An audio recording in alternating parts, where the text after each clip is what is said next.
नमस्कार. आज मी माझ्या ब्युटी ऑफ पॉन्ड म्हणजेच वॉटर लिलीमधील जी पिवळी पडलेली सडलेली पाने आहेत ते काढून टाकत आहेत. तसेच फूल येऊन गेल्यानंतर पुन्हा ते कळीसारखे बंद होऊन पाण्यातच राहते आणि ते काही दिवसांनी पाण्यातच सडते.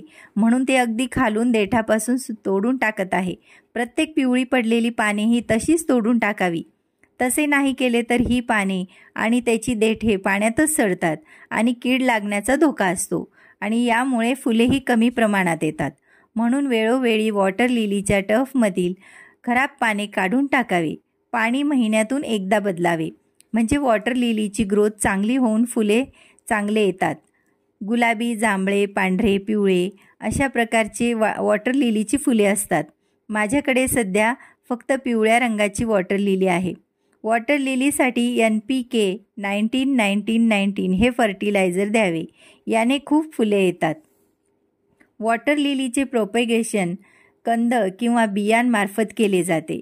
कुंडीसाठी माती तयार करताना 2 भाग माती, 1 भाग शेणखत, 1 भाग वाळू घ्यावे. त्याचे मिश्रण करून त्यात हे कंद लावून ती कुंडी पाण्यात हळूवार ठेवावी. वॉटर लिलीचे पाने जर असे कीड लागलेले दिसत असतील तर त्या पानांना खालून चेक करावे. बघा, अशा प्रकारचे किडे असतात, ते काढून टाकावे.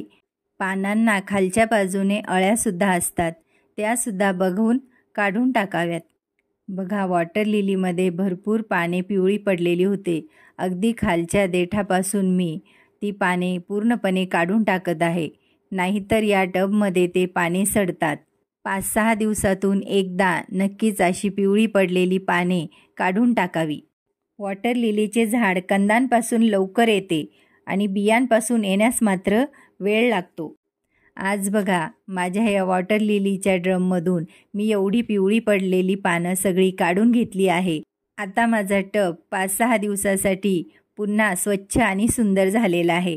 दुपार झालेली आहे. बघा, फुलं उमलली आहेत आणि पाऊसही सुरू झालेला आहे. पावसाच्या सोबतीने फुले आनंदाने डोलत आहे आणि फुलांचे सौंदर्य तर अधिकच खुलून दिसत आहे.